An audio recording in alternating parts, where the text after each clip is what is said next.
कि सभी ब्रजवासियों में चर्चा चलने लगी कि भैया लगे ये कन्हैया नंद को छोरा नहीं है। अरे नंद के छोरा में इतनो बल कहाँ से आ गयो? अरे हमारे भी छोरा हैं, हम अपने छोरान को कहें कि भैया 7 शेर का पत्थर तुम 7 घंटे तक लेके खड़े हो जाओ तो उनसे वो नहीं होगा। अरे हमारे बच्चों से क्या हमसे ही नहीं होगा? लेकिन ये कन्हैया कैसे हैं? इन्होंने इतने बड़े 7 कोस के गिरिराज 7 दिन 7 रात तक उठाए रखे, ऐसा कैसे हो सकता है? सभी ब्रजवासियों में चर्चा चलने लगी, भैया ये तो नंद जी के पुत्र नहीं लगते।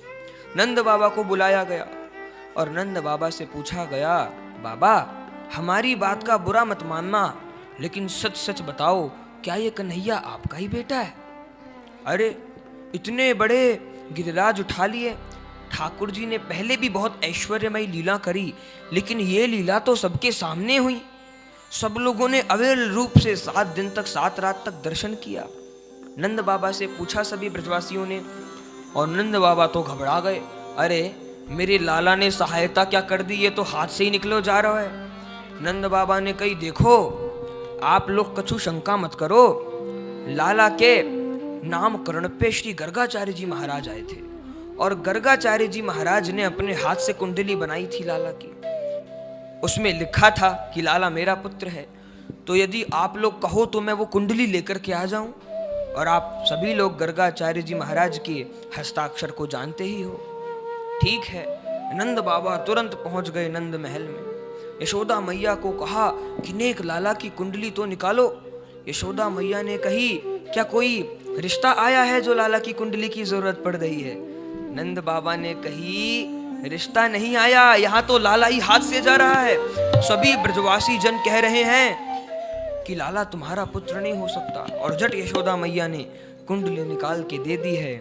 इधर नंद बाबा वो गर्गाचार्य जी के हाथ से लिखी हुई कुंडली को लेकर के सभी ब्रजवासियों के पास पहुंचे हैं और वो दिखाया है। तब सभी ब्रजवासियों को शांति पड़ी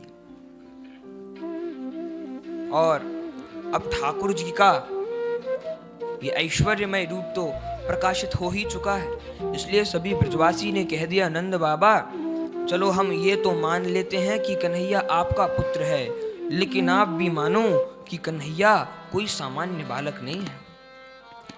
हमें तो लगे कि ये भगवान को अवतार है। नंद बाबा ने कही, अब तुम चाहे भगवान को अवतार मानो या किसी को अवतार मानो, लेकिन कन्हैया तो मेरा ही पुत्र है। ठीक है, ऐसे ब्रजवासियों की शंका का समाधान किया। इधर ठाकुर जी सभी ग्वाल बालों के पास खेलवे को पहुंचे। दूर से ग्वाल बाल आ रहे हैं, आज तो कोई खेल नहीं रहा। सब लोग दूर से कह रहे हैं, कन्हैया हमारो दंडवत प्रणाम स्वीकार कर ले। ठाकुर जी मन में विचार कर रहे, इन ग्वाल बालों को क्या हो गया? पहले तो आते ही मेरे से लड़ते झगड़ते थे, आज तो दूर से ही दंडवत प्रणाम कर रहे हैं। ठाकुर जी ने पूछा, हुआ क्या है जो मुझे दंडवत प्रणाम कर रहे हो? ग्वाल बालों ने कही, कन्हैया हमको तो लगे कि तू भगवान है। कैसे? बोले इतनो बड़ो गिरिराज तैने उठा लियो। अरे हमारे तो बस की ना थी, इतनो बड़ो गिरिराज तैने उठा लियो, ये कोई सामान्य बालक तो ना कर सके, हमें तो लगे तू भगवान है। ठाकुर जी ने कही, देखो तुम भी बन गए बुद्धू। अरे मैं भगवान नहीं हूं तो क्या फिर तुमने गिरिराज कैसे उठाए? ठाकुर जी ने कही, शांडिल्य गुरु जी ने मोको एक ऐसो मंत्र दे रखो है, जब मैं वह मंत्र को स्मरण करूं तभी जितने लोग मुझे देख रहे हों उन सभी की शक्ति निकर निकर के मेरे अंदर आ जाए, और फिर मैंने गिरिराज उठा लिए तो मैं कोई भगवान नहीं हूं। और तब ग्वाल बालों ने कही, कन्हैया तभी तो मैं सोचूं 5-10 दिना से बड़ी कमजोरी सी लग रही है, सोची कि ने एक दूध दही खाऊंगा।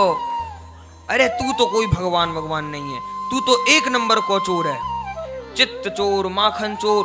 लाला हमें एक नई बात पता चली, अभी तक तू चित्त चोर था और माखन चोर था, अब तो शक्ति को भी चोर है गयो।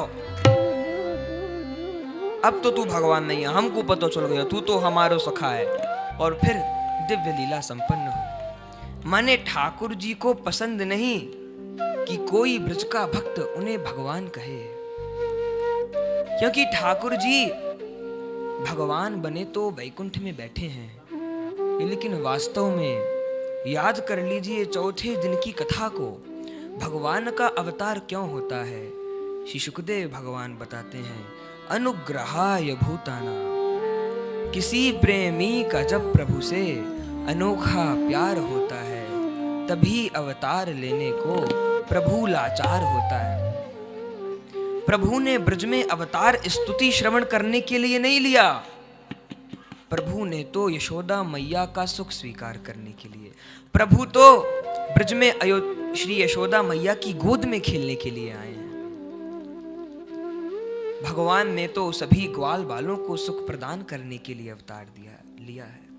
इसलिए प्रभु को पसंद नहीं कि कोई भी मुझे भगवान कहे, और कुछ भी ऐसी लीला होती हैं तो प्रभु कितनी कितनी बातों से ढक देते हैं कि मैं